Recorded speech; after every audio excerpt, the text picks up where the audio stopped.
रामकृष्ण हरी महाराष्ट्रातील सर्वात लोकप्रिय यूट्यूब चॅनल माऊली कीर्तन सोहळा या चॅनलवरील उपलब्ध सेवा सप्ताह कीर्तन, जयंती व पुण्यतिथी कीर्तन, भागवत कथा, शिवपुराण, रामकथा, संगीतमय भजन, हरी जागर इतर सर्व धार्मिक कार्यक्रमाचे लाईव्ह शूटिंग प्रसारण यूट्यूबवर करण्यासाठी आजच संपर्क करा। चॅनल प्रमुख श्री गणेश चोपडे पाटील आणि श्री कृष्णा चोपडे पाटील।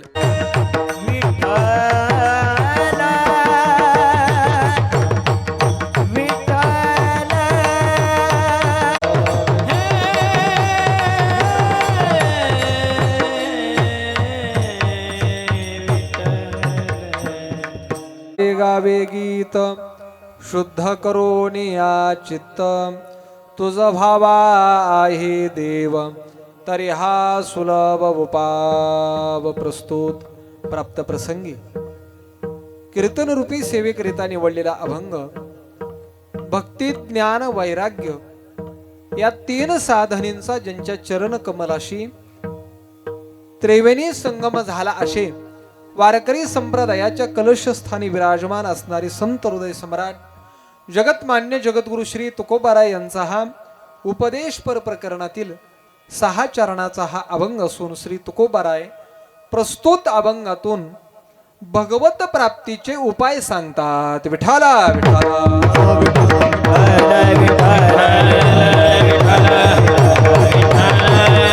काही विशेष स्थान सांगितलेली आहेत। ज्ञानोबाराय सांगतात की परमात्मा हा जरी व्यापक असला, त्या परमात्म्याला जरी देशाचं, वस्तूचं, कालाचं परिच्छिन्नत्व नसलं तरी परमात्मा हा विशेषत्वानं कुठे राहतो। ज्ञानोबाराय सांगतात सत्य आणि सत्पुरुष, दानशील, याज्ञिक, तपस्वी, अलौकिक, संन्यासी जे। ज्ञानोबाराय सांगतात परमात्मा हा व्यापक आहे, परंतु हा व्यापक असणारा परमात्मा काही जणांजवळ विशेषत्वानं राहत असतो।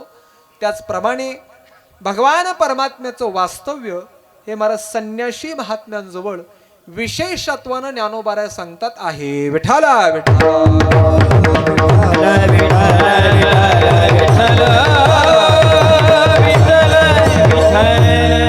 आणि आदरणीय महाराजांनी सांगितलं की या ठिकाणी महाराज 3 संन्यासी महात्म्यांच्या संजीवन करुणावरून आले।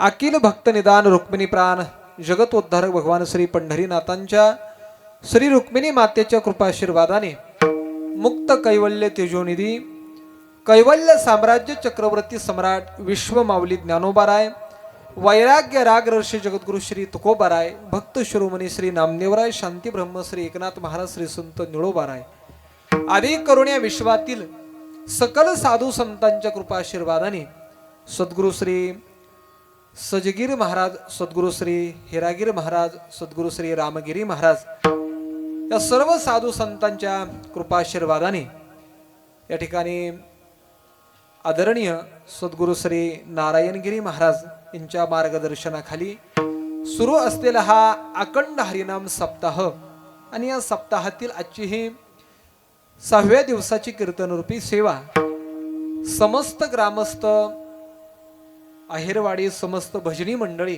केलं। षष्टीला जन्म, षष्टीला गुरूंचा अनुग्रह, षष्टीला दत्तात्रयांचं दर्शन आणि षष्टीला देह ठेवला। त्याचप्रमाणे सद्गुरु रामगिरी महाराजांनी देखील सुद्धा आपल्या सद्गुरूंच्याच उत्सवामध्ये या ठिकाणी हा देह ठेवला। अर्थात आपला उत्सव वेगळा आणि सद्गुरूचा उत्सव वेगळा हे महाराज त्यांनी या ठिकाणी ठेवलं नाही। ज्याप्रमाणे ज्ञानोबारायांचे निस्सीम भक्त असणारे श्री गुरु हैबतराव बाबा यांनी सुद्धा महाराज त्या ठिकाणी ज्ञानोबारायांच्या उत्सवामध्येच मी देह ठेवणार, ज्ञानोबारायांचा आणि माझा उत्सव हा वेगळा होता कामा नये असं म्हणून त्यांनी ज्या दिवशी ज्ञानोबारायांच्या उत्सवाला सुरुवात होते अर्थात षष्ठी दिवशी, त्याच दिवशी देह ठेवला। त्याचप्रमाणे सद्गुरु रामगिरी महाराजांनी सुद्धा आपल्या सद्गुरूच्याच उत्सवामध्ये त्या ठिकाणी परमात्म चरणी विलीन झाले। विठाला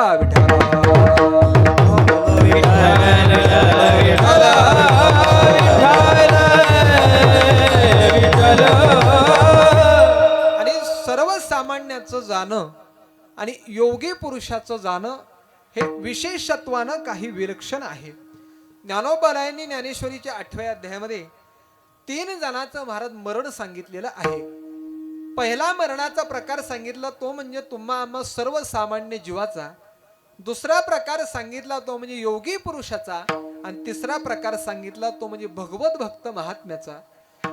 ज्ञानोबाराय योगी पुरुषाचं मरण कसं असतं हे सांगत असताना ज्ञानोबाराय सांगतात की ज्याप्रमाणे तो योगी पुरुष महाराज पद्मासन घालून सगळ्या जगाला सांगून या जगाचा निरोप घेत असतो, त्याचप्रमाणे महाराजांनी देखील सुद्धा आपली मरणाची तयारी अगोदर केली. अर्थात एवढी सोपी गोष्ट नाही, कारण या जगतामध्ये मरण नावाची गोष्ट अशी आहे जी कोणालाच कळत नाही आणि ती केवळ योगी पुरुषाच्या स्वाधीन आहे. आणि महाराजांनी अशा प्रकारे देह ठेवला आणि अशा महाराजांची आपल्याला सेवा घडत आहे. म्हणून आपण महाराज खऱ्या अर्थानं भाग्यवान आहोत. विठाला विठाला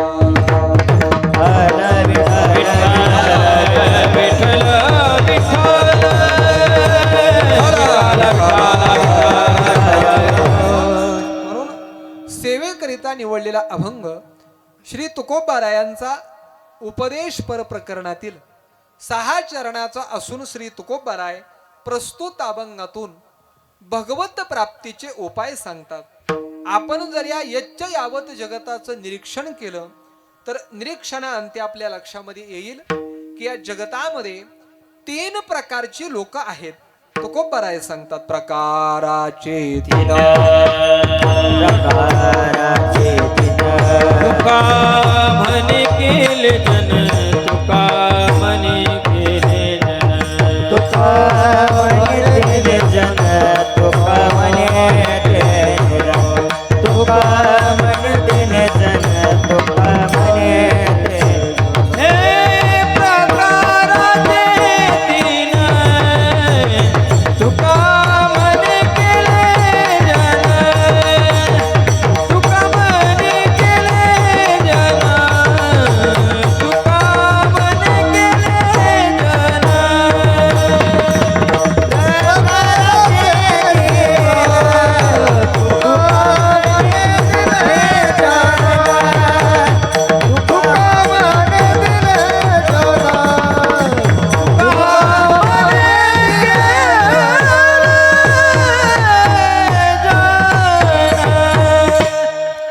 प्रकाराचे 3 तुका म्हणे केले जन. तुकोबाराय सांगतात या जगतामध्ये 3 प्रकारची लोक आहेत.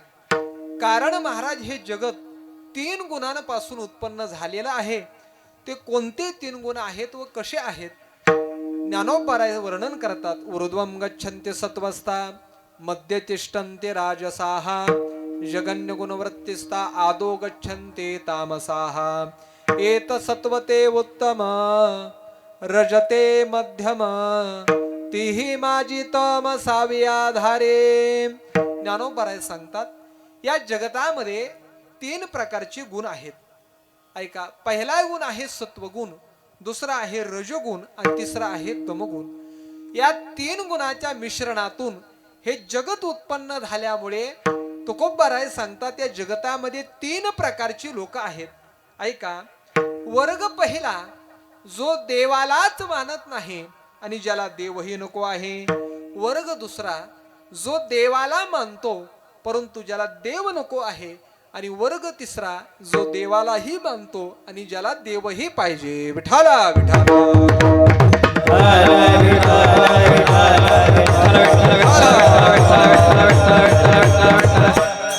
या जगतामध्ये महाराज एक वर्ग असा आहे जो देवालाच मानत नाही. तो नास्तिकवाद्यांचा वर्ग आहे. त्यांचा काय विचार आहे, काय म्हणणं आहे ज्ञानोबाराय ज्ञानेश्वरीमध्ये सांगतात. असत्यम प्रतिष्ठम ते जगदाहुरणीश्वरम अपरस्पर संभूतम किमन्यत काम हेतुकम. एवं कामा वाचोनी काहे जगा मूळची नाही. ऐसे बोलती ते पाही असुरते. ज्ञानोबाराय सांगतात की ते म्हणत असतात की हे जगत नेचर आहे, अर्थात नैसर्गिकरित्या उत्पन्न झालेला आहे. या तो वेडीत तयाच्या दिटे कापड झाला. ज्ञानोबाराय अनेक उदाहरणं देतात. ज्ञानोबा त्यांना प्रश्न विचारतात, मला सांगा, मातीपासून जरी घट निर्माण होत असला, म्हणजे डेरा निर्माण होत असला, तर आपण घमेले भरून माती एकत्रित केली तर त्या मातीपासून डेरा निर्माण होतो का बर? बोला की होतो का? नाही. त्या मातीपासून डेऱ्याला उत्पन्न करणारा कोण लागतो? कोण? चांभार, कुंभार लागतो. त्या डेऱ्याला उत्पन्न करणारा कुंभार लागतो. ज्ञानोबा सांगतात, अरे पाण्यापासून जरी लाटा निर्माण होत असल्या तरी त्या लाटांना उत्पन्न करणारा कोण लागतो? वारा लागतो की नाही? ज्ञानोबा सांगतात, अरे कापसापासून जरी वस्त्र निर्माण होत असलं तरी त्या कापसापासून मला ते धागे निर्माण करणारा जसा कोणीतरी शिंपी लागतोच की नाही? त्याप्रमाणे ज्ञानोबा सांगतात, अरे ज्या आरती हे एवढं सुंदर असं जगत दिसत आहे, त्या आरती या जगताला उत्पन्न करणारा कोणीतरी करता परमात्मा ईश्वर देव मानलाच पाहिजे. विठाला विठाला.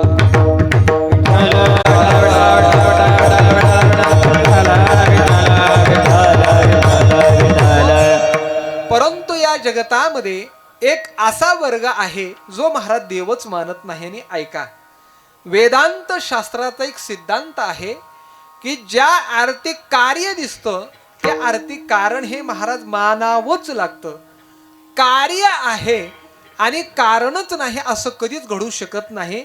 सोप्या भाषेमध्ये सांगतो, ज्या आरती पुत्र दिसत आहे, मुलगा दिसत आहे, त्या आरती कोण मानावा लागतो? बाप हा मानावाच लागतो. ज्या आरती धूर दिसत आहे त्या आरती काय मानावा लागतो? अग्नी हा मानावाच लागतो. त्याप्रमाणे ज्ञानोबा सांगतात की अरे ज्या आरती हे जगतरूपी कार्य दिसत आहे त्या आरती या जगताला कारण असणारा परमात्मा हा मानावाच लागतो. विठाला विठाला. परंतु या जगतामध्ये एक असा वर्ग आहे की जो महाराज देवालाच मानत नाही. काय झालं, एका गावामध्ये एक महाराज गृहस्थ राहत होता, तो नास्तिक होता. तो हे असंच म्हणायचा, या जगतामध्ये देव नाहीच, पण कर्म धर्म संयोगाने जसं हिरण्यकशिपूच्या पोटी भक्त प्रल्हाद महाराज जन्माला आले, तसं महाराज त्याच्या पोटी भगवत भक्त मुलगा जन्माला आला. अतिशय महाराज शुद्ध सात्विक निर्मळ आणि भजनाची आवड असलेला. लहान होता पण गावामध्ये कुठेही भजन असलं की भजनाला जायचा, कीर्तनाला जायचा, हरिपाठाला जायचा. त्याचे वडील नोकरीला होते आणि सायंकाळी 6 वाजता येत असायचे. आल्यानंतर एका खुर्चीवर बसायचे. त्या खुर्चीसमोर एक टेबल होता. एके दिवशी त्या मुलानं काय केलं तर एक सुंदर असं चित्र काढलं आणि त्या टेबलवरती ठेवलं. त्याचे वडील आले. वडील आल्यानंतर त्याच्या वडिलांनी ते सुंदर असं चित्र पाहिलं आणि महाराज मुलाला हाक मारली, बाळू इकडे ये. बाळू आला, म्हणला पप्पा काय काम आहे? त्याचे पप्पा म्हणले, अरे बाळू हे किती सुंदर चित्र आहे, किती देखणं चित्र आहे, हे चित्र कुणी काढलं बर? तो बाळू म्हटला, पप्पा कुणीच काढलं नाही. त्याचे पप्पा म्हटले, अरे बाळू असं कसं? ज्या आरती हे एवढं सुंदर असं चित्र दिसत आहे त्या आरती हे चित्र कोणीतरी काढलेलंच असेल की नाही? तो बाळू म्हणतो, पप्पा हे कुणीच काढलं नाही. पप्पा काय सांगावं म्हणे, या टेबलवरती एक कागद पडला होता. 5 मिनिटापूर्वी एक शिशपेन्शिल उडत उडत आली. त्या शिशपेन्शिलने हे चित्र रेखाटलं. एक एक रंग उडत उडत आला. एका एका रंगाने हे चित्र रंगवलं आणि चित्र निर्माण झालं. त्याचे पप्पा म्हणले, अरे बाळ्या हे असंच कुठं चित्र निर्माण होत असतं का? आणि हे असं चित्र निर्माण होत असतं असं जर तू म्हणशील तर मी तुला गाढव म्हणेल.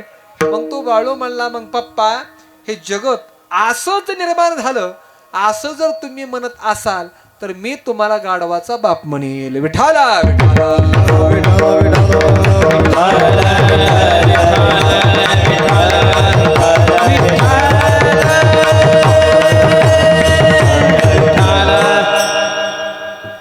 ज्या अर्थी महाराज या ठिकाणी हे जगतरूपी कार्य दिसत आहे त्या अर्थी या जगताला कारण असणारा परमात्मा मानावा लागतो. परंतु एक वर्ग असा आहे जो महाराज या जगताला कारण असणारा परमात्मा म्हणतात. की त्यांचं काय म्हणणं आहे, काय विचार आहे, ज्ञानोबा सांगतात. त्यांचा विचार हा आहे, ते म्हणतात महाराज आपण या मनुष्य देहाला जन्माला आलो ना, आल्यानंतर खाणं पिणं मौज मजा करणं म्हणजे पूजा आणि एके दिवशी मरण म्हणजे मोक्ष. देवधर्म सांधी पडिले सकळ विषयी गोंधळ गाजतसे विषयी गोंधळ गाजतसे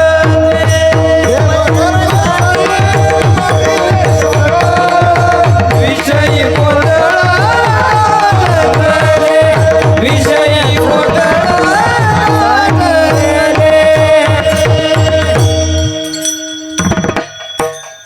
तुकोबाराय सांगतात त्यांची अवस्था काय आहे तर देवधर्म सांधे पडिले सकळ विषय गोंधळ गाजत असे अशी त्यांची अवस्था झालेली आहे. म्हणजे या जगतामध्ये असा एक वर्ग आहे जो महाराज देवाला मानत नाही आणि ज्याला देवही नको आहे तो म्हणजे नास्तिक लोकांचा वर्ग आहे. विठाला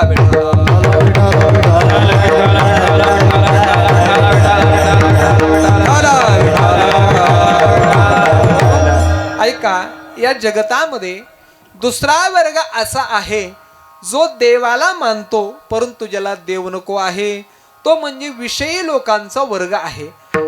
ते देवाला मानतात परंतु त्यांना देव नको आहे कारण स्वतः जगद्गुरु तुकोबारायांनी मला देव घेतला आणि तुकोबाराय प्रत्येकाच्या घरोघरी जाऊन प्रत्येकाला म्हणू लागले देव घ्या कोणी देव घ्या कोणी देव घ्या कोणी देव घ्या कोणी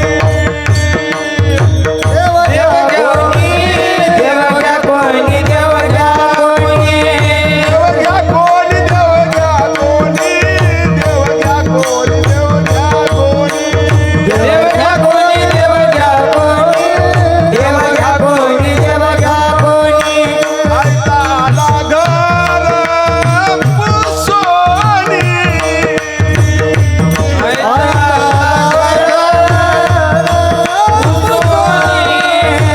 देव नलगे देव नलगे देव नलगे देव नलगे. आणि तुकोबाराय महाराज प्रत्येकाच्या घरोघरी गेले आणि प्रत्येकाला म्हणू लागले देव घ्या कोणी देव घ्या कोणी आयताला घर पसोनी. अरे देव घ्या. लोक म्हटले महाराज देव न लगे आम्हाला देव नको तुमचा देव तुम्हालाच राहू द्या. म्हणजे जगतामध्ये असा एक वर्ग आहे जो महाराज देवाला मानतो परंतु त्यांना देव नको आहे. मला तुम्ही सर्वजण खरं खरं सांगा, महाराज खरंच आपल्याला मनापासून देव भेटावा वाटतो का हो? खरं जर पाहिलं ना महाराज तर आमच्या सहित तुम्हाला देव कोणालाच भेटावं वाटत नाही. मग आपल्याला कोण भेटावं वाटतं तर आपल्याला महाराज देवाची बायको भेटावी वाटते. भगवान श्री हरी विष्णूंची बायको भेटावी वाटते. देवाची बायको कोण आहे बर? लक्ष्मी. आपल्याला महाराज लक्ष्मी भेटावी वाटते. लक्ष्मी म्हणजे सत्ता संपत्ती मान धन आपल्याला महाराज लक्ष्मी भेटावी वाटते. परंतु लक्षामध्ये ठेवा बर का, भगवंताच्या व्यतिरिक्त लक्ष्मी राहत नाही का? लक्ष्मी आहे पतिव्रता. भगवंताला सोडून ती राहतच नाही. ज्ञानोबाराय सांगतात हे असो लक्ष्मी स्थिरावली मुकुंदी जैसी. ज्ञानोबाराय सांगतात अहो लक्ष्मी अतिशय चंचल आहे. मला सांगा दादा, तुमच्या जवळ जर 100ची नोट असेल तर ती तुमच्या जवळ किती दिवस राहते बर? 4 दिवस 8 दिवस 15 दिवस, त्याच्या पुढे राहत नाही. म्हणजे आपल्याकडून दुसऱ्याकडून तिसऱ्याकडे म्हणजे सातत्यानं महाराज ती फिरत राहते. आणि आपल्याकडे येत असताना विचार करा, दिल्ली पासून महाराज गल्लीपर्यंत आली, किती जणांपासून फिरत आली असेल बरं? सांगता येतं का? नाही. म्हणजे लक्ष्मी हे अतिशय चंचल आहे. फक्त ती महाराज मुकुंद परमात्मा अर्थात विष्णू परमात्म्याजवळ स्थिर झाली म्हणून देवाला सोडून लक्ष्मी राहतच नाही. आणि जरी महाराज आपण देवाला सोडून तिला बळजबरीने आणलं तर जसं आपल्याला आपलं काम आटपून लगेच जायचं असेल, आपण महाराज आपले वाहन घेऊन येतो, काम करतो लगेच जातो, तसं लक्ष्मी सुद्धा महाराज देवाच्या व्यतिरिक्त आलेली लक्ष्मी महाराज तिच्या वाहनावर बसून येते बघा. आणि लक्ष्मीचं वाहन काय आहे माहितीये तुम्हाला? काय आहे बर? काय आहे? घुबड आहे. घुबड. लक्ष्मीचं वाहन काय आहे? घुबड आहे. आणि घुबडाला हिंदीमध्ये काय म्हणतात बर? तर उल्लू म्हणतात. म्हणजे महाराज लक्ष्मी उल्लूवर बसून येते आपल्याला उल्लू बनून कधी निघून जाते हे उल्लूला सुद्धा कळत नाही. म्हणजे महाराज देवाच्या व्यतिरिक्त आलेली लक्ष्मी महाराज स्थिर राहत नाही. आणि जगतामध्ये जवळजवळ सर्वसामान्याचा वर्ग असा आहे महाराज त्यांना देव नको वाटतो परंतु लक्ष्मी मात्र हवी वाटते. यांचा काय विचार आहे, काय म्हणणं आहे भगवान परमात्मा श्रीमद भगवद्गीतेमध्ये सांगतात. या मिमाम पुष्पिता समाधान चित्त माझे कायमी उतारा पावेना, तुला करी नारायण.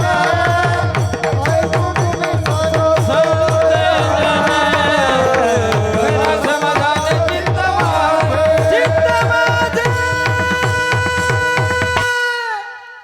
तुकोबाराय सांगतात त्यांच्या अंतःकरणामध्ये एक तळमळ असते, इच्छा असते. कायमी जी राज राखील का, जो भेटेल त्याला हा प्रश्न विचारतो. आणि असे काही जिज्ञासू मंडळी त्या जिज्ञासूंना महाराज त्यांच्या पूर्व पुण्याईनं या जन्मातील निष्काम कर्मानं जगद्गुरु श्री तुकोबारायांचं दर्शन झालं. तुकोबारायांना त्यांनी साष्टांग प्रणिपात केला आणि तुकोबारायांना हात जोडून प्रार्थना केली, विनंती केली. महाराज आम्हाला याच जन्मामध्ये मनुष्य जीवनाची सफलता, इथे कर्तव्यता, परिपूर्णता प्राप्त करून घ्यायची आहे. आणि ती मनुष्य जीवनाची सफलता केवळ भगवत दर्शनामध्येच आहे. महाराज आम्हाला भगवंताची प्राप्ती करून घ्यायची आहे. त्याकरिता काहीतरी साधन सांगा, कारण साधन केल्याशिवाय साध्याची प्राप्ती होत नाही हा शास्त्राचा नियम आहे. महाराज आम्हाला भगवंताची प्राप्ती करायची आहे, त्याकरिता काही साधन सांगा. आणि ते साधन महाराज अभंगाच्या प्रथम चरणामध्ये सांगतात. भावे गावे गीत, भावे गावे गीत, भावे गावे गीत, भावे गावे गीत, भावे गावे गीत, भावे गावे गीत,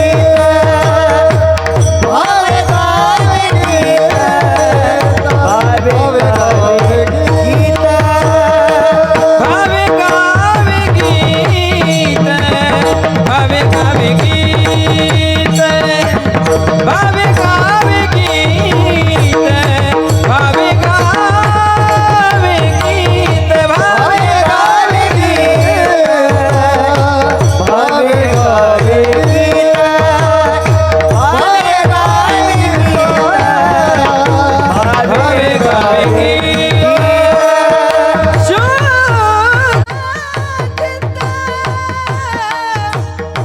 शुद्ध करणी याचित तुझवा आहे देव, तुझवा आहे देव, तुझवा आहे देव. भावे गीत गावे. तुकोबाराय सांगतात तुम्हाला देव पाहिजे ना, तर प्रथमतः तुम्ही काय करा, तर चित्त शुद्ध करून या. तुमचं चित्त शुद्ध करा. कारण महाराज आपलं चित्त जर शुद्ध नसेल, आपल्या अंतकरणामध्ये चित्तामध्ये नाना प्रकारचे विकार असतील आणि आपण जर भक्ती करत असेल तर ती भक्ती देवाला भक्ती वाटत नाही, तर विटाळ वाटतो विटाळ. ज्ञानोबाराय सांगतात एरवे तरे पंडसुता आत शुद्ध नसता, बाहेरे कर्मतो तत्वता विटंबोगा. मृत जैसा शृंगारीला गाढव तीर्थी ज्ञानीला, कडू दुदिया माखिला गोळे जैसा. ओस गृही तोरण बांधिले का उपवासे अन्न लिंपिले, कुंकुम सिंदूर केले कांतहिनीने. ज्ञानोबाराय अनेक दृष्टांत देतात. ज्ञानोबाराय सांगतात एखादा मनुष्य देखणा आहे, सुंदर आहे, त्याच्या अंगामध्ये नाना प्रकारचे अलंकार घातलेले आहेत, फक्त मात्र तो मेलेला आहे, अर्थात मृत आहे. मला सांगा मेलेल्या मनुष्याला कितीही शृंगार केला काय उपयोग आहे का हो? काही नाही. ज्ञानोबाराय सांगतात व्यर्थ आहे. एक जणाने महाराज काशीला गंगेच्या स्नानाला गेला, बरोबर आपल्या गाढवाला नेलं. तो त्यानं स्नान केलं आणि गाढवाला सुद्धा गंगेमध्ये घासून घासून महाराज स्नान घातलं. अगदी महाराज 4-5 पतंजलीच्या साबणाला लावून महाराज धुतलं. पण मला सांगा गाढव, गंगेच्या बाहेर आल्यानंतर महाराज देवदर्शनाला जाईल का आणखी कुठं जाईल? बर कुठं जाणार? उकिंड्यावरच जाणार. ज्ञानोबाराय सांगतात, अरे जसं गाढवाला गंगेचं स्नान घालणं व्यर्थ आहे, ज्ञानोबाराय सांगतात कडू भोपळा आपण दुधामध्ये कितीही माकला तर त्याचा कडूपणा सोडत नाही, त्याला गुळामध्ये माखणं व्यर्थ आहे. एखाद्या घरामध्ये कोणीच राहत नाही, अशा घराला तोरण बांधणं व्यर्थ आहे. एखादा 7 दिवसाचा उपवासी आहे, त्याला अन्न खाण्याकरता न देता पोटाला बांधणं ज्ञानोबाराय सांगतात व्यर्थ आहे. आणि एखाद्या स्त्रीचा पती मरण पावलेला आहे, तिनं कुंकू लावलं ज्ञानोबाराय सांगतात व्यर्थ आहे.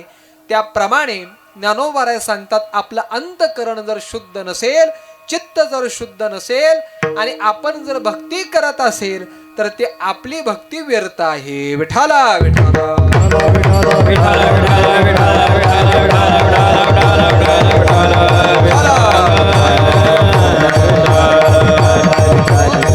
म्हणून तुकोबाराय सांगतात तुम्हाला देव पाहिजे ना तर अगोदर तुम्ही चित्त शुद्ध करा. कारण महाराज आपण का आपलं एकदा हे चित्त शुद्ध केलं रे केलं. जैसी गंगा वाहे तैसे नाचे मन, जैसी गंगा वाहे तैसे जैसी गंगा वाहे तैसे जाए मन. भगवंत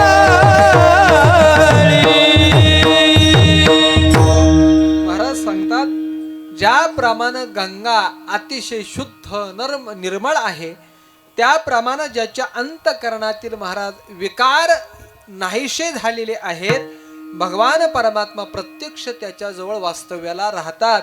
ज्ञानोबाराज देखील सुद्धा सांगतात तैसे राग द्वेष जरी निमाले, तरी ब्रह्मेचे स्वराज्य आले, मग तो भोगी सुख आपुले आपण पाची.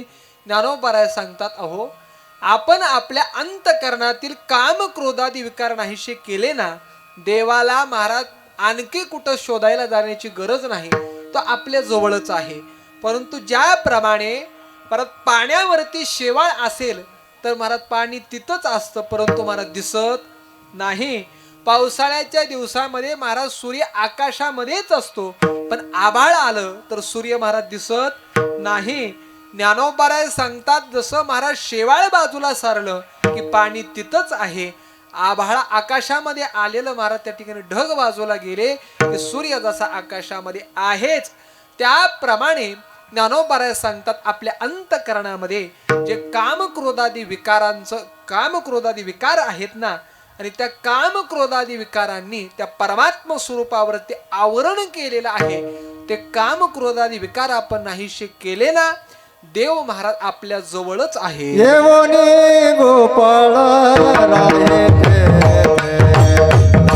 येवनी गोपाळ राये देवनी गोपाळ राहे तैसे, देवनी गोपाळ राहे तैसे. दुःख मन चित्त करावे निर्मळ, येवनी गोपाळ राये येवनी गोपाळ राये येवनी गोपाळ राये तुका मने चित्त करा रे बळा, येवनी गोपाळ राहे तैसे, येवनी गोपाळ राहे तैसे, येवनी गोपाळ राहे तैसे.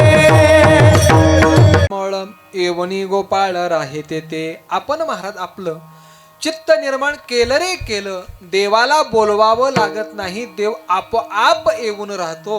म्हणून तुकोबाराय सांगतात तुम्हाला देव पाहिजे ना तर प्रथमतः तुम्ही तुमचं चित्त शुद्ध करा. विठाला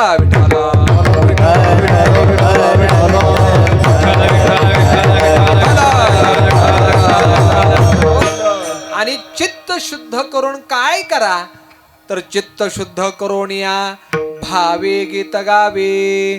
तुकोबाराय सांगतात तुम्ही प्रथमतः चित्त शुद्ध करा आणि चित्त शुद्ध करून भावे अर्थात श्रद्धायुक्त अंतकरणाने परमात्म्याचं गीत गा. महाराज आम्हाला तर ताल नाही, स्वर नाही, राग रागिण्याचं ज्ञान नाही, आम्हाला तर काहीच कळत नाही.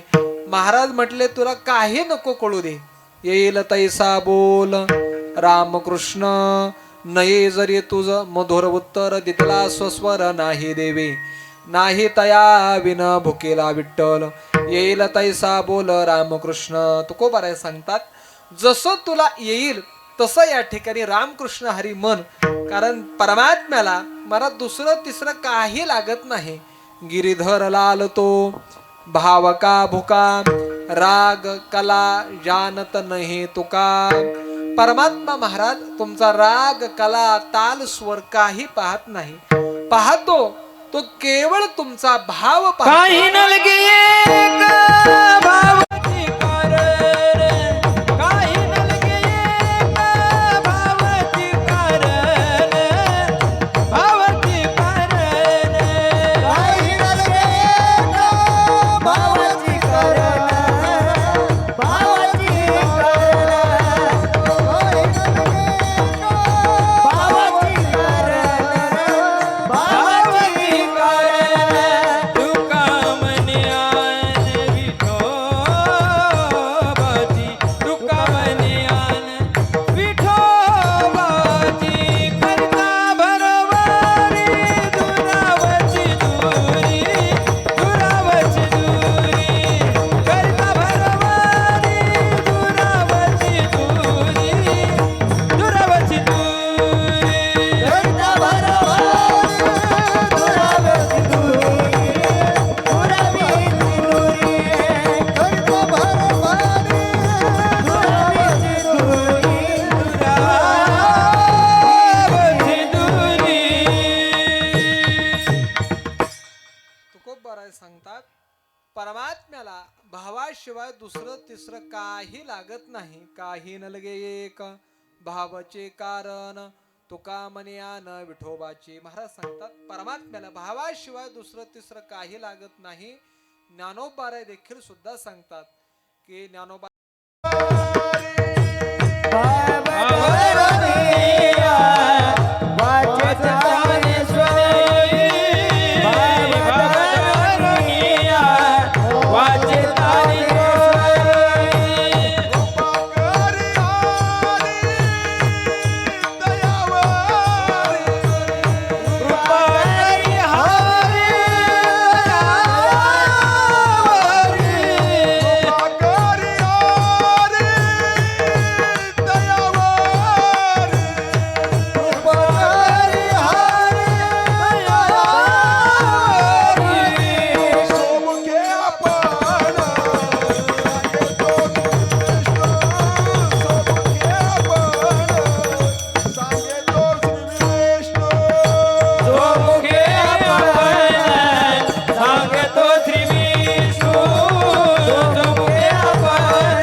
आपण ज्ञानेश्वरी देखील सुद्धा भावानं वाचली तर ज्ञानोबाराय सुद्धा आपल्यावरती कृपा करतील, करतात. भाव धरुणिया वाचे ज्ञानेश्वरी कृपा करी हरी तयावरी. म्हणजे महाराज परमात्मा हा केवळ भावाचा भुकेला आहे. परमात्म्याला भावाशिवाय दुसरं तिसरं काही लागत नाही. महाभारतामध्ये एक उदाहरण आहे. काय झालं महाराज, एकदा नारद महर्षी द्वारकेला भगवान श्रीकृष्णांच्या दर्शनाला गेले. त्यावेळी भगवान परमात्मा बॅग भरत होते आणि कुठंतरी चाललेले होते. नारदांनी देवाला विचारलं, देवा तुम्ही कुठं चाललेले आहात? देव म्हटले, नारदा मी चाललोय सासरवाडीला. नारद म्हणले, देवा मग मी येऊ का तुमच्या बरोबर? कारण म्हणले आम्हाला तर काय सासरवाडी नाही, आमचं जीवन म्हणजे म्हटले मागं ना पुढं आणि फुफुटा उडं असलं आमचं जीवन आहे. आम्हाला मागं पुढं विचारणार कोणीच नाही. देवा सासरवाडीचा जो आनंद आहे तो काय आम्ही कधी उपभोगला नाही. आणि महाराज असं म्हणतात, कारण मला सुद्धा काय माहिती नाही, कारण मी सुद्धा नारदाच्याच पार्टीच आहे, मला सुद्धा काय अनुभव नाही. असं म्हणतात की महाराज सासरवाडीला जावयाचा जो थाट माट असतो तोच महाराज जावयाबरोबर जाणाऱ्याचा असतो. कारण महाराज आमच्या माता माऊल्यांना सर्वात जास्त आवडणारे 2 पदार्थ आहेत बघा. कोणकोणते वर माता माऊल्या हो? आहेरवाडीच्या माता माऊल्यांना कायच आवडत नाही की काय? कोणकोणते आहेत बर? माता माऊल्यांना सर्वात जास्त 2 पदार्थ आवडतात बघा. एक म्हणजे दुधावची साई आणि दुसरा म्हणजे जावाई. महाराज एखादी माता माऊली जर एखाद्याला दूध वाढू लागली आणि जर साई पडू लागली ना महाराज, ती फुकून फुकून फुकून फुकून फुकून फुकून त्यात अर्धा किलो थुका पडतो, पण साई मात्र पडू देणार नाही बघा. आणि दुसरा म्हणजे महाराज जावाई. तो कितीही आडमोठा असू द्या महाराज, जावाई म्हणजे महाराज सासूसाठी साक्षात पंढरीचा पांडुरंग. पण जावाई आला म्हणजे महाराज सासूबाईची दिवाळीच असते. नारद महाराज म्हणले देवा, या ठिकाणी जावयाचा जो सन्मान आहे आम्हाला काही उपभोगा मिळाला नाही, मग मी तुमच्या बरोबर येऊ का? देव म्हणले चल नारदा. बरं म्हणले जायचं सासरवाडीला, खरं पण नेमकं कुठं? तर तुम्हाला काय एक सासरवाडी? देवाला किती सासरवाड्या आहेत? 16,108 पत्न्या, तेवढ्या सासरवाड्या. देवा जायचं कुठं नेमकं? देव म्हणले नारदा, जांबवंतीच्या माहेराला जायचं. आणि जांबवंती कुणाची मुलगी होती? हसवलाची, अर्थात जांबवंताची अर्थात हसवलाची मुलगी होती. त्यांच्या घरी जायचं आहे. म्हणजे ठीक आहे चला. आरण्यामध्ये गेले. आता हसवलांचं घर कुठं महाराज? आरण्यामध्ये, गुहेमध्ये, आरण्यामध्ये गेले. त्या महाराज हसवलांनी परमात्म्याचा ठिकाणी आदर केला, सत्कार केला, भोजन झालं. भोजन झाल्यानंतर सर्व त्या ठिकाणी एका पाषाणावरती भगवान परमात्मा नारद महाराज बसले आणि समोर सर्व हसवल महाराज बसलेली होती. त्यावेळी ते हसवल देवाला म्हणतात, देवा आमचा दररोज एक नित्यनेम आहे. दररोज आम्ही भोजन झालं की भजन करतो. भोजन करून आम्ही घरी झोपायला जात नाही, आम्ही भजन करत असतो. मग देवा आज ज्याच्या करता भजन करतो ते स्वतः तुम्हीच आलेले आहात, मग आम्ही भजन करू का? देव म्हणले वा चांगली गोष्ट आहे ना, करा ना भजन. परत ते भजन करण्याकरिता हसवलाची लहान लहान पिल्लं परत पुढे येऊन एका रांगेमध्ये बसतात आणि एका पिल्लाचं लक्ष नारदांच्या विण्यावरती जातं. नारदजी ओळखतात त्याचं लक्ष कुठे आहे? आपल्या विण्यावर आहे. आणि जर यानं आपला विना घेतला तर आपलं भांडवल कायमच गेलं. नारद हुशार, नारदांनी केलं का महाराज? सगळ्या विण्याच्या खोट्या ढिल्या केल्या आणि एक तार तोडून टाकली. ते महाराज हसवलाचं पिल्लू देवाला म्हणलं, देवा आम्ही दररोज भजन करतो, परंतु आमच्या जवळ काय मृदंग नाही, टाळ नाही, विना नाही, असंच भजन करतो. योगाना आज सगळ्यात मोठे कीर्तनकार नारद महाराज आलेले आहेत. जर त्यांचा ब्रह्मविना आम्हाला मिळाला तर अतिशय आनंद येईल. नारद म्हटले, देवा मी विना दिला असता, परंतु विण्याचा जरा घोटाळा झालाय, तार तुटलेली आहे, त्यामुळे विना काय मी देऊ शकत नाही. देव म्हणले ठीक आहे, करा भजन सुरू. विना बिघडलेला आहे म्हणून नारदांनी गळ्यातून काढला, पुढच्या एका पाषाणावरती ठेवला आणि महाराज त्या हसवलांच्या पिल्लानं भजन म्हणायला सुरुवात केली. त्यांच्या भाषेमध्ये पाजर फुटला आणि तुझा विना अडकला. आता तू एक काम कर, तू भजन कर आणि तुझा विना काढ. नारद म्हणले, देवा मी सुद्धा काय साधा सुद्धा कीर्तनकार नाही, सगळ्यात मोठा कीर्तनकार आहे, कीर्तन केसरी मी. आणि मला काय तुम्ही कमी समजता का? मला तर शास्त्राचं स्वराचं ज्ञान आहे. नारदांनी महाराज स्वर लावला आणि भजन मानायला सुरुवात केली. 1 तास झाले, 2 तास, 3 तास, 4 तास झाले, परंतु महाराज काय विना काही निघेना. शेवटी नारद निराश झाले आणि देवाला सांगितलं, देवा माझ्याच्या हा काय विना निघत नाही, यांनाच भजन म्हणायला लावा आणि विना काढा. परत हसवलांच्या पिल्लांना भजन म्हटलं आणि नारदांचा विना काढला.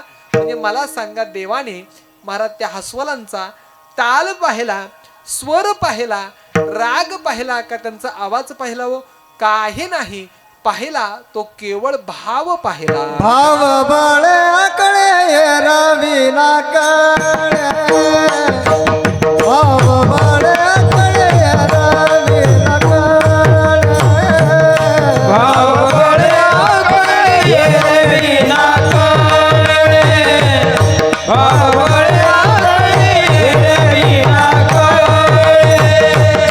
करताने आवडे तैसा हरी, करताने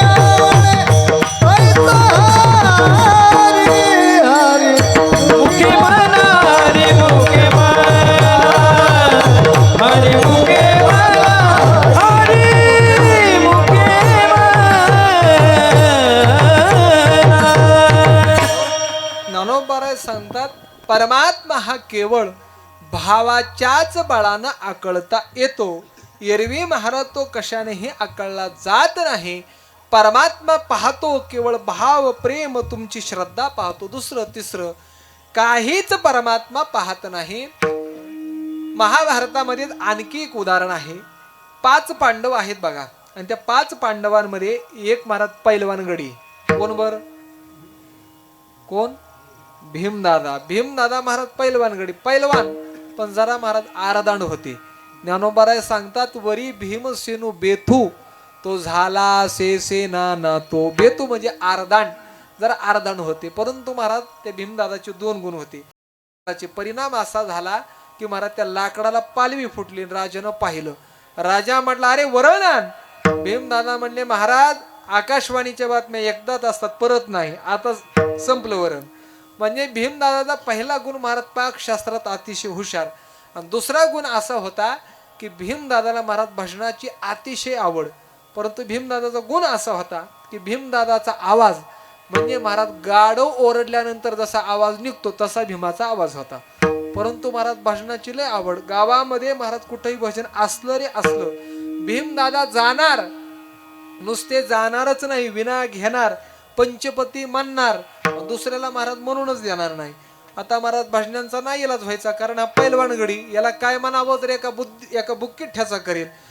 भजनांचा नाही इलाज व्हायचा. शेवटी महाराज भजने भीमदादा भजनाला आला की महाराज म्हणायचे आलोच जरा बाहेर जाऊन, आलोच जरा बाहेर जाऊन. आणि जे जायचे ते महाराज येतच नसायचे. शेवटी सगळ्या भजनी मंडळांनी एक मुखानं निर्णय घेतला, ज्या ठिकाणी हा भीम भजनाला येईल त्या ठिकाणी आम्ही भजनाला येणार नाही. महाराज त्यांनी कायदाच केला. आता भीमदादा म्हटले काय करावं बा, गावातलं भजनी मंडळ भलतच विरोधात गेले. आता गावात काय भजनाला जायला माझ्या नाही. म्हणजे आता ठीक आहे, गावात जायचं नाही ना, रानात जाऊ. भीमदादा महाराज एका अरण्यामध्ये शिवालय होतं त्या ठिकाणी गेले आणि भजन करू लागले. झालं असं की त्या गावातील महाराज एका कुंभाराचं गाढव हरवलं होतं. तो सकाळपासून हुडकत होता, अख्ख्या गावभर हुडकलं, पण गाढव काय महाराज त्याला सापडलंच नाही. तो मला गावात नाही त्याचा अर्थ रानात असेल. तो रानात हुडकण्याकरिता गेला आणि महाराज त्या शिवालयातून त्याला त्या गाढवासारखा आवाज आला. मला गाढव आपलं इथंच दिसतंय.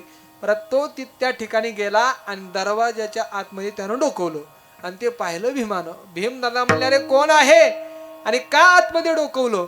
तो म्हणला काय नाही महाराज, सहज आलं होतं, चालू दे तुमचं भजन. भीमदादा म्हणले खरं सांग कशाला आला होता? तो म्हणला जर खरं सांगितलं ना एका बुक्कीत बाबा हा मला मारल्याशिवाय राहणार नाही. तो काही केल्यानं सांगा ना. भीमदादा म्हणले काळजी करू नको, मी तुला अभय दान देतो, मी काही करणार नाही, खरं सांग कशा करता तो आला होता? तो म्हणला दादा काय सांगावं, सकाळपासून माझं गाढव हरवलं, अख्ख्या गावभर मी फिरलो पण गाढव काय मला कुठे मिळालं नाही. रानात हुडकण्याकरिता आलो तर या मंदिरातून मला माझ्या गाढवासारखा आवाज आला म्हणून इथं बघायला आलो. भीमदादा म्हणले आता काय करावं? गावात भजनाला गेलो तर गावातले भजनी भजनाला येत नाही, रानात भजनाला आलो तर लोक गाढव हुडका येतात. आता इथून पुढे भजनाला राम राम, भजनच बंद केलं. झालं असं की महाराज भीमदादा 2 महिन्याने द्वारकेला भगवान श्रीकृष्णांच्या दर्शनाला गेले आणि गेल्यानंतर पाहिलं तर भगवंताची तब्येत अतिशय वाढलेली होती. भीमदादा देवाला म्हणले देवा आम्हाला तरी 1 पत्नी आहे, तुम्हाला तर 16,108 पत्न्या असताना एवढी तुमची तब्येत खालवली कस काय? झालं काय नेमकं? तुम्हाला काय खायला मिळणार आहे की काय? त्यावेळी देव म्हणतात अरे भीमा काय सांगावं, आमचा खोराक बंद झाला. देवा भीमदादा म्हणतात देवा तुम्ही का आमची चेष्टा करता की काय? तुम्ही द्वारकेचे राजे आहात, त्रैलोक्याचे अधिपती आहात आणि तुमचा खोराक कसा बंद होईल? देव म्हणतात अरे भीमा खारी खोबरं काजू बदाम हा आमचा खोराक नाही. माझे भक्त जे भजन करतात त्या भजनानं माझं पोट भरतं आणि तो 2 महिन्यापासून भजन बंद केलं. त्याचा परिणाम असा झाला की माझी तब्येत वाढून गेली. विठाला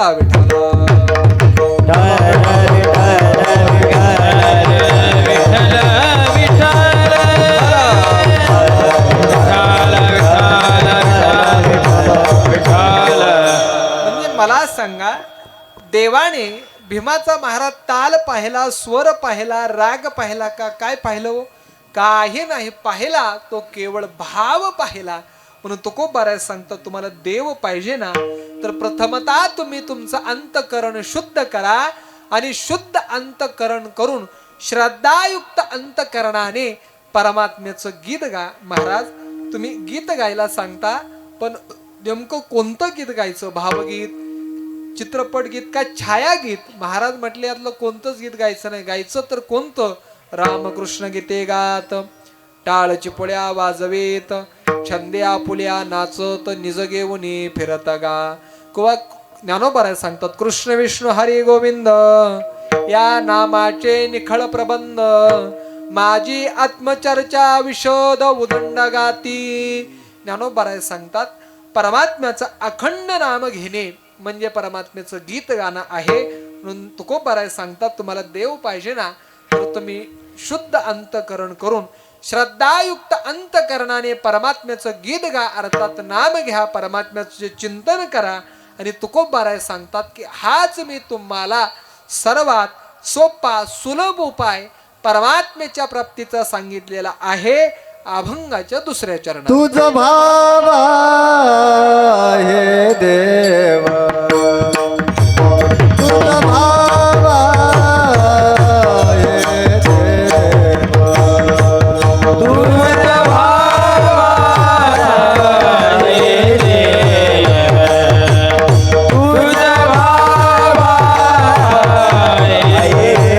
देव, तुझ भाव आहे देव,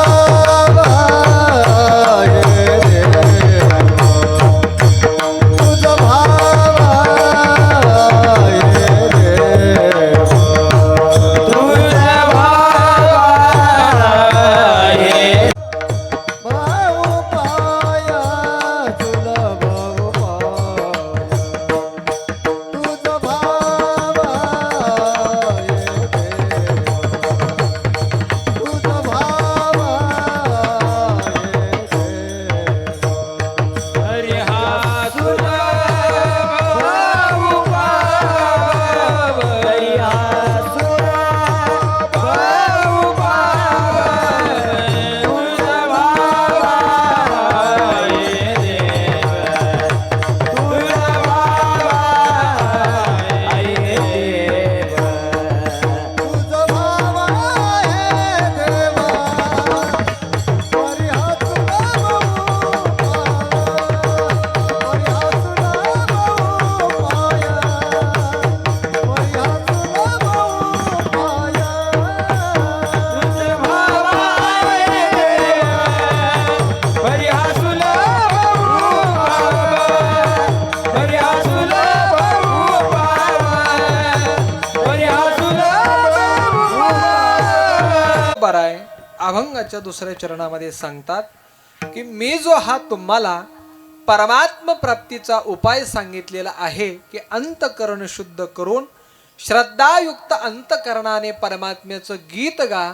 तुकोबाराय सांगतात की हाच सर्वात सोपा सुलभ उपाय मी तुम्हाला परमात्म प्राप्तीचा सांगितलेला आहे.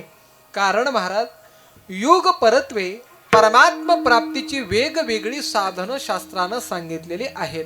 स्वतः भगवान परमात्मा श्रीमद भागवतामध्ये सांगतात, कृते ध्यायते विष्णुम त्रेतायाम युजत मुखे द्वापारे परिचार्याम कलो तद हरी कीर्तनात.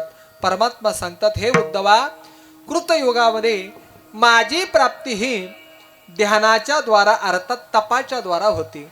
त्रेतायुगामध्ये परमात्म्याची प्राप्ती यज्ञाच्या द्वारा होती. द्वापार युगामध्ये पूजेच्या द्वारा. परंतु कलियुगाचा विचार केला तर कलियुगामध्ये तप करणं सुद्धा महाराज शक्य नाही, कारण तेवढं आयुष्य नाही. अहो महाराज, आपण कीर्तनात 2 तास एका जागेवर बसू शकत नाही, तर हजारो वर्षाचं तप कुठं आलं? म्हणजे तप करणं शक्य नाही. बर यज्ञाच्या द्वारा परमात्म्याची प्राप्ती करून घ्यायची म्हटलं तर तेही शक्य नाही. कारण असं सांगतात की यज्ञ पूर्ततेला जाण्याकरिता यज्ञामध्ये अखंड महाराज गावरान गाईच्या तुपाची धार आणि ती हत्तीच्या सोंडे एवढी अखंड हिवाळ्याच्या दिवसामध्ये गार पाण्यानं आंघोळ करता की गरम पाण्यानं?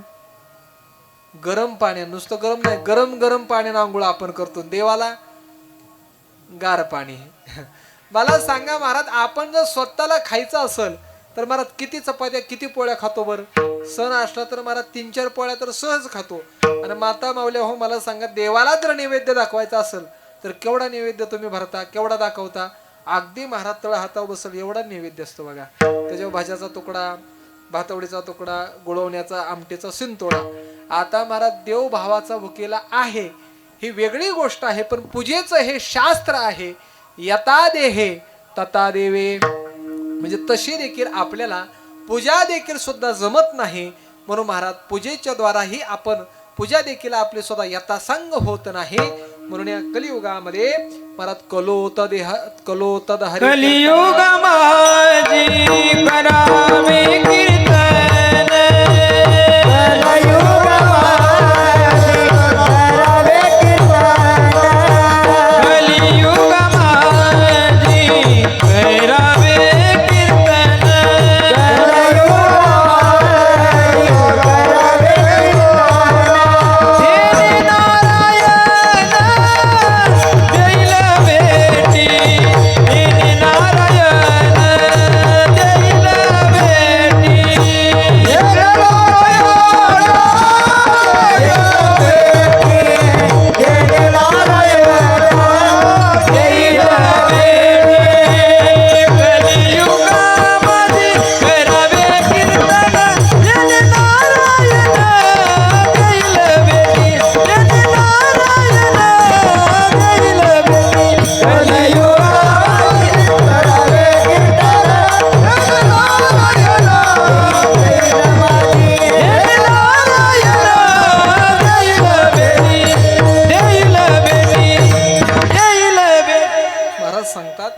कलियुगामध्ये परमात्म्याची प्राप्ती ही कीर्तनाच्या द्वारा आहे. कलियुगा माझे करावे कीर्तन, तेने नारायण देईल भेटी. कलियुगामध्ये कीर्तनाच्या द्वारा परमात्म्याची प्राप्ती आहे. परंतु ऐका, कीर्तनाच्या द्वारा हे खरं आहे, परंतु महाराज ते कीर्तन असेल तर बरं का. कारण सध्याच्या काळामध्ये कीर्तन आणि तमाशा फरक राहिला नाही. लोकाला महाराज कीर्तन कोणतं चांगलं वाटतं, एकतर महाराजांनी हसवावं आणि नंतर रडवावं. जो महाराज हसवतो रडवतो तो महाराज चांगला कीर्तनकार. परंतु ऐका महाराज, कीर्तनकाराने सुद्धा लोकांना चांगलं वाटेल असं सांगू नये, तर लोकांचं चांगलं कशाने होईल ते महाराज सांगावं. आणि महाराज लोकांचं आपलं कल्याण हे केवळ महाराज ज्ञानोबाराय तुकोबाराय यांच्याच विचारानं आहे. नाही तरे वाया केली तोंडपिटी, ओरे ते वर शेवटे वरलेसे. तुकोबाराय सांगतात ग्रंथ पाहून कीर्तन करावं. आणि जर महाराज ते ग्रंथाचे व्यतिरिक्त असेल तर ते काय आहे, तर नाही तरी वाया केली तोंडपिटी. ज्ञानोबाराय सांगतात त्या बोवानं तुकोबाराय सांगतात त्या बोवानं 2 तास महाराज आपली तोंडपिटी केली आणि ऐकणाऱ्यानं सुद्धा फुकट ऐकलं. पदरामध्ये काही पडत नाही. म्हणून कलियुगामध्ये कीर्तनाच्या द्वारा परमात्म्याची प्राप्ती आहे. पण कीर्तन परत ते कीर्तन असेल तर त्यानं परमात्म्याची प्राप्ती आहे. त्या जिज्ञासू मंडळींनी तुकोबारायांना परत प्रश्न केला, तुकोबाराय मग आणखी काही परमात्मा प्राप्तीचा उपाय आहे का? तुकोबाराय म्हटले आहे ना, अभंगाच्या 3ऱ्या चरणात. आणि काचे आणि काचे काने, आणि काचे कानी, आणि काचे कानी, आणि काचे कानी, आणि काचे कानी, आणि काचे काने, आणि काचे काने, आणि काचे काने, आणि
दुसऱ्या चरणामध्ये परमात्मा प्राप्तीचा दुसरा उपाय सांगतात. महाराज सांगतात तुम्हाला देव पाहिजे ना, मग तुम्ही काय करा. अनेकाचे कानी गुणदोष मना नानी. महाराज सांगतात की दुसऱ्याचे तुम्ही गुणदोष पाहत बसू नका. आता दुसऱ्याचे गुण पाहायचे नाहीत असं नाही का, दुसऱ्याचे महाराज गुण पाहावेत आणि आपल्यातील स्वतःतील दोष पाहावेत. परंतु आपलं महाराज याच्या उलट असतं. आपल्याकडे एक मन आहे बघा, आपलं ठेवायचं ची गोष्ट आहे. पूर्वीच्या काळामध्ये महाराज मुलींची लग्न लवकर व्हायची. म्हणजे महाराज 13-14 वर्षाची मुलगी झाली की तिचं लग्न व्हायचं. झालं असं एका मुलीचं लग्न झालं महाराज. तिचं तिला सासर महाराज गावाच्या शेजारी तिला दिलं. लहान मुलगी असल्यामुळं महाराज त्या ठिकाणी ती 4 दिवस राहायची. परत 5व्या दिवशी महाराज माहेरला पळून यायची. परत मालकाला आणायचं, परत तिला घेऊन यायचं, परत पळून यायची, परत तिला घेऊन यायचं. हा महाराज कार्यक्रम चालू असायचा. झालं असं एक दिवशी महाराज ती पळून गेली. पळून गेल्यानंतर परत तिचे मालक गेले, तिला घेऊन येत होते. पायी प्रवास होता. महाराज तिने विचार केला आता माघारी पळून जावं कसं, काय करावं. तिनं महाराज युक्ती केली आणि तिच्या मालकाला म्हणले का हो मला जरा तहान लागलेली आहे, जरा कुठं पाणी मिळतं का बघा. जोवरच महाराज गावाच्या बाहेर आड होता. त्यानं पाहिला आड आहे. पाणी काढण्याकरता महाराज बादली होती, त्या ठिकाणी पाणी काढण्याकरता महाराज बादली आतमध्ये टाकली आणि खाली वाकून पाणी काढू लागला. महाराज तिनं एवढी सुवर्ण संधी साधली आणि केलं काय महाराज, मागून दिला धक्का. मागून महाराज त्याला दिला धक्का. तो बिचारा पडला विहिरीत, ही गेली पळून. योगायोगानं महाराज त्याला पोहता येत नव्हतं. महाराज तो लागला मोठ्यानं ओरडायला. आजूबाजू शेतकरी होते. महाराज त्यांनी आवाज ऐकला, पळत धावत आले. पाहिलं तर महाराज गावात शेजारचा संपतराव आहे. त्याला विचारला हो संपतराव तुम्ही विहिरीत कस काय पडले. तो मला विहिरीत कस काय पडले परत विचारा, अगोदर वर काढा. कसं बस महाराज त्याला दावं टाकलं, वर काढलं, कपडे वाळवले. परत महाराज सासरवाडीला गेला, पत्नीला घेऊन आला. संसार महाराज सुरू झाला. महाराज 2चे 4 झाले. एका मुलाचं लग्न झालं. लग्न झाल्यानंतर मला सांगा ही कोण झाली, सासू झाली. आता पूर्वीच्या काळात सासूरवास. महाराज सासू झाली. सून आल्यानंतर महाराज हिनं सुनबाईनं कितीही काम चांगलं केलं आणि कसंही केलं तरी महाराज ती नावत ठेवायची आणि एवढंच म्हणायची आम्ही नव्हतो बाय अशा. मग आम्ही चांगले कपडे धुवायचो, एकही डाग त्या ठिकाणी ठेवत नसायचो आणि असे कपडे फटकून वाळायला टाकायचो की एकही गुढी पडत नव्हती. आम्ही नव्हतो बाय अशा, आम्ही नव्हतो बाय अशा. मी पहाटे उठायचो, सडा टाकायचो, रांगोळी काढायचो. काही झालं की महाराज एवढंच म्हणायचे आम्ही नव्हतो बाय अशा. महाराज ती सुनबाई वैतागली. म्हणजे आता काय करावं. आणि तिचा वैताग महाराज सासऱ्यानं आणला. सासरा महाराज सुनबाईला म्हणला का गं सुनबाई काय झालं, तू भलती जरा जास्तच नाराज दिसते, काय झालं. ते म्हणले मामजी काय सांगावं, कितीही काम चांगलं करा तरी आत्याबाई नावच ठेवतात आणि एवढंच म्हणतात आम्ही नव्हतो बाय अशा. सासरा म्हणला इकडे येतो, एक मंत्र देतो. सासू जर तुझी म्हणली ना आम्ही नव्हतो बाय अशा, फक्त सासूला एवढंच म्हणायचं आत्याबाई आमच्या ठिकाणी एवढा तरी चांगला गुण आहे, आम्ही निदा नवऱ्याला तरी विहीर ढकललं नाही. सासरेने दिला मंत्र. दुसऱ्या दिवशी महाराज येणं केला चहा. जसा चहाचा घोट पिती की नाही तोपर्यंत महाराज सुरू झाला आम्ही नव्हतो बाय अशा. महाराज येजा चालला पारा. ती म्हणली सासूबाई तुम्ही जास्त बोलू नका, काय लावलं तुम्ही आम्ही नव्हतो बाय अशा, आम्ही नव्हतो बाय अशा. आमच्या ठिकाणी एवढा तरी गुण आहे, निदान आम्ही नवऱ्याला तरी विहीर ढकललं नाही. तेव्हापासून महाराज त्यानं म्हणणंच बंद केलं. म्हणजे हा दृष्टांत कशा करता सांगितला, आपण महाराज दुसऱ्यातील दोष पाहतो परंतु आपले मात्र दोष पाहत नाही. आणि ऐका, आपण महाराज ज्याचे दोष पाहतो आणि ज्याची निंदा करतो त्याचं पाप आपल्याकडे येतं. ज्ञानोबा सांगतात आशा जैसे दुःखाते व्याली निंदा दुरिते हे असो जैसे दैन्याते दुर्भगत्व. ज्ञानोबा सांगतात अरे आशा हे दुःखाला जन्म देते आणि निंदा ही पापाला जन्म देते. आपण ज्याची निंदा करतो त्याचं पाप आपल्याकडे येते. का येते निंदा कापाशी अशेष पापे. ज्ञानोबा सांगतात त्याचं पाप आपल्याकडे येतं आणि आपलं पुण्य त्याच्याकडे जातं. म्हणून तुकोबाराय सांगतात देव पाहिजे ना तर कुणाचेही गुणदोष पाहू नका. त्यात जिज्ञासून परत तुकोबारायांना प्रश्न केला, तुकोबाराय मग आणखी काही परमात्मा प्राप्तीचा उपाय आहे का. महाराज म्हटले आहे ना, अभंगाच्या 4थ्या चरणात. मस्तक टेक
मस्तक ठेंगणा करे संतांच्या चरणा.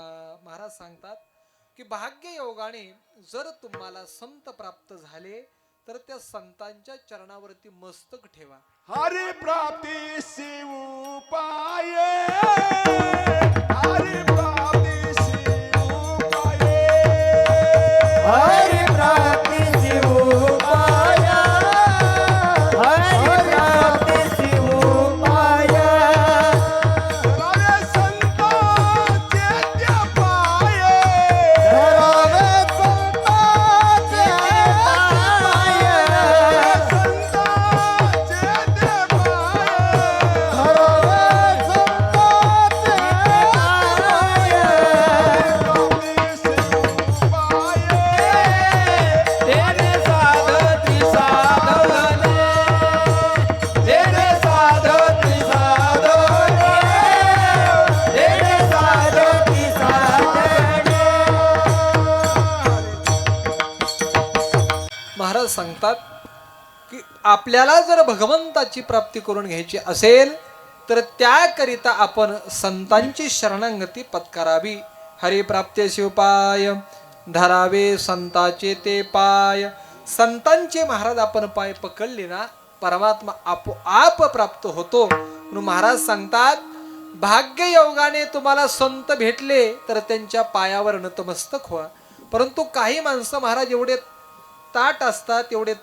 ज्ञानोबाऱ्या सांगतात जसं महाराज बेलणं आहे बेलणं, ज्ञानोबाऱ्या सांगतात की जो लाटणे ऐसा न लवे, पाथारू जेविन द्रवे, गोनिया सेना गवे फोडसे जैसा. ज्ञानोबाऱ्या सांगतात जसं लाटणं आहे. मला सांगा लाटणं लवतं का हो? नाही लवत का? जिथं म्हणजे वाकायची जागा तिथंच महाराज टाईट असतं, ते लवत नाही.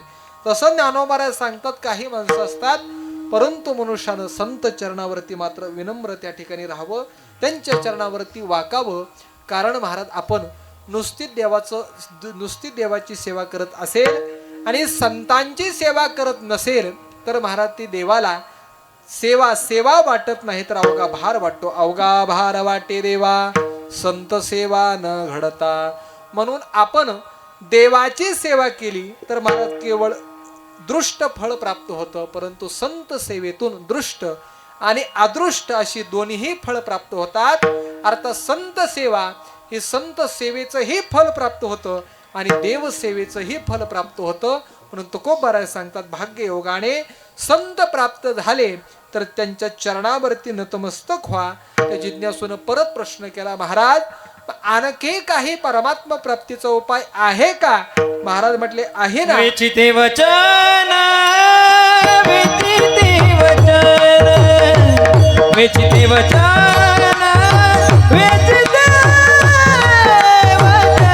विचिते वचन, विचिते वचन,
परमात्मा प्राप्तीचा चौथा उपाय सांगतात. महाराज सांगतात तुम्हाला देव पाहिजे ना, मग तुम्ही काय करा तर असं बोला जे बोलल्यानंतर तुम्हालाही समाधान वाटेल आणि ऐकणाऱ्यालाही समाधान वाटेल असं बोला.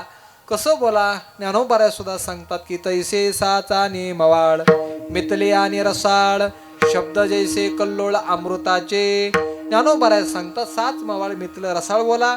मग कसं मनुष्यानं बोलू नये हे सुद्धा ज्ञानोबराय सांगतात. आटोवे गोविंदानो आशा शंका प्रतारणो हे संन्यासिले अवगुणो जया वाचा. ज्ञानोबराय सांगतात मनुष्याने एखाद्याच्या अंतकरणाला लागेल, एखाद्याचा अपमान होईल, एखाद्याच्या वर्माला लागेल असं बोलू नये. मग साच मवाळ मितलं रसाळ बोलावं. तुकोबाराय सुद्धा हे सांगतात तुम्हाला देव पाहिजे ना तर असं बोला की जे बोलल्यानंतर तुम्हालाही समाधान वाटेल आणि ऐकणाऱ्यालाही समाधान वाटेल. वेचेते वचन जेने राहे समाधान. ते जिज्ञासून परत महाराजांना प्रश्न केला तुकोबाराय मग आणखी काही परमात्मा प्राप्तीचा उपाय आहे का? महाराज म्हटले आहे ना अभंगाचे शेवटचे तुका मने फार तुका मने फार तुका मने फार तुका मने फार तुका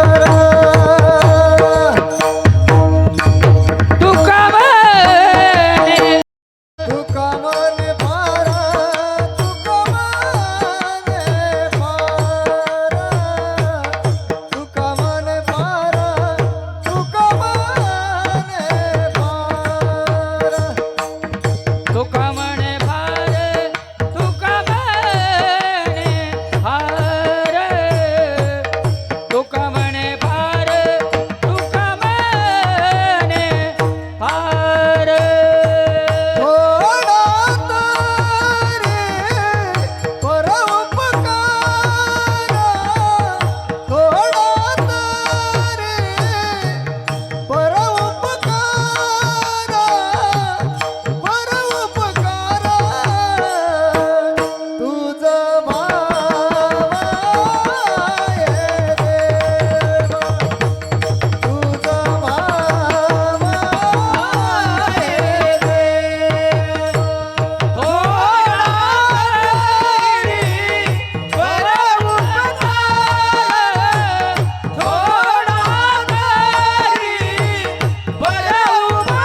एका पारड्यामध्ये एका परोपकाराचं पुण्य टाकलं आणि एका पारड्यामध्ये साक्षात परमात्म्याला टाकलं तर दोन्हीही समान होईल एवढं परोपकाराचं महत्व आहे. म्हणून महाराज सांगतात थोडा का होईना परोपकार करा.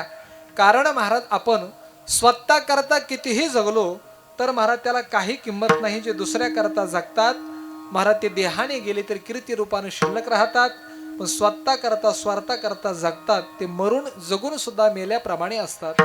मला सांगा ज्ञानोबारायांना महाराज 750 वर्ष झाले, तुकोबारायांना 450 वर्ष झाले, छत्रपती शिवाजी महाराजांना 350 वर्ष झाले तरी आपण त्यांचं नाव घेतो. का बर? एकच कारण आहे की केवळ ते परोपकारा करता जगले आणि महाराज स्वतः करता जगतात ते जगून सुद्धा मेल्याप्रमाणे असतात. आणि आपल्या जीवनामध्ये परोपकाराशिवाय पुण्याशिवाय आपल्या बरोबर येणार काही नाही. सुभाषितकार सांगतात धनानी भूमो पशवश्य गोष्टी गृहद्वारे जनहमशाने देहचिताया परलोक मार्गे कर्माने गोगच्छते जेव एकः. महाराज सांगतात तुम्ही धन कितीही मिळवा बँकेमध्ये राहील, पशु कितीही मिळवा, गोट्यामध्ये राहतील, पत्नी मित्र परिवार मशानापर्यंत येईल, पण जीवाबरोबर येतं तर काय केवळ कर्म येतं. म्हणून आपल्या जीवनामध्ये तुकोबाराय सांगतात थोडा का व्हायना परोपकार करा. तुका म्हणे फार थोडा तरी परोपकार, तुझ भावा आहे देव तरी हा सुलभ उपाव. सर्वांना एक आग्रहाचं निमंत्रण आहे, सर्वांना एक आग्रहाची विनंती आहे की या वर्षी विश्व माऊली 50वा जयंती सोहळा अर्थात जन्म सोहळा आहे. श्री संत सावता महाराजांचा 775वा जन्म सोहळा, श्री तपोनिधी श्री नारायण महाराजांचा 375वा जन्म सोहळा आहे. त्याचप्रमाणे श्री संत नामदेव महाराजांचा 675वा संजीवन समाधी सोहळा, श्री संत जनाबाई महाराजांचा 675वा संजीवन समाधी सोहळा. या सर्व सोहळ्यांचं अवचित्त साधून आमचे श्री गुरु ज्ञानेश्वर माऊली कदमार्था छोटे माऊली गुरुवर्य माऊलींच्या मार्गदर्शनाखाली पुरुषोत्तम मासामध्ये अर्थात अधिक महिन्यामध्ये 17 मे ते 24 मे या दरम्यान श्री क्षेत्र पंढरपूरमध्ये त्या ठिकाणी अतिशय भव्य दिव्य स्वरूपामध्ये अखंड हरिनाम सप्ताह संपन्न होणार आहे. नामदेवरायांच्या गाथ्याचं पारायण आहे. त्याकरिता जवळजवळ 25,000 वाचक आहेत. सर्व राहण्याची खाण्याची सगळी काही सोय आहे. आपणही महाराज त्या ठिकाणी महाराष्ट्रामध्ये जन्माला आलो. ज्ञानेश्वरा माऊली ज्ञानराज माऊली माऊली ज्ञानेश्वर माऊली ज्ञानराज माऊली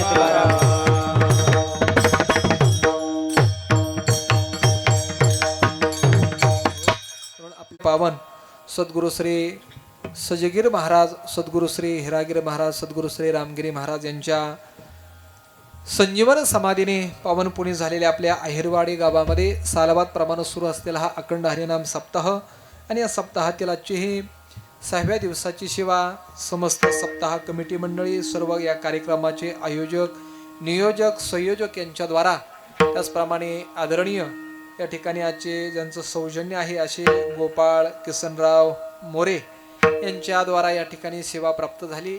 त्याचप्रमाणे तुमचा माझा काय कोणाचा परिचय नव्हता, परंतु ज्यांच्या परिचयामुळं तुम्हा सर्व मायबापांचं दर्शन झालं ते असणारे आदरणीय गोपाळजी कंदारे त्यांच्यामुळं सर्व तुम्हा मायबापांचं दर्शन झालं. उपस्थित या ठिकाणी परिसरातील आपल्या गावातील समस्त भजनी मंडळी अगदी महाराज गंधर्वाप्रमाणे गाणारे आहेत, इंद्राप्रमाणे वाजवणारे आहेत आणि तुम्ही शुकदेव आपलं परीक्षित राजाप्रमाणे ऐकणारे आहात.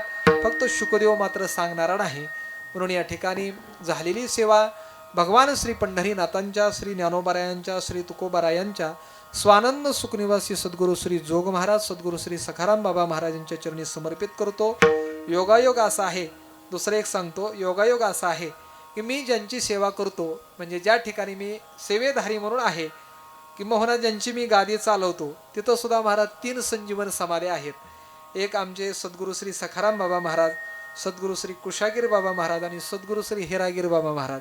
म्हणजे इथं हिरागिरी बाबांची समाधी आहे आणि मी ज्यांची सेवा करतो तिथंही महाराज हिरागिरी महाराजांची संजीवन समाधी आहे. म्हणून इथंही देखील मला बाबांची सेवा करण्याचा योग प्राप्त झाला. हे माझं भाग्य आहे. झालेली सेवा त्यांच्या चरणी समर्पित करून सेवेला पूर्णविराम. तुकाराम तुकाराम तुकाराम तुकाराम तुकाराम तुकाराम तुकाराम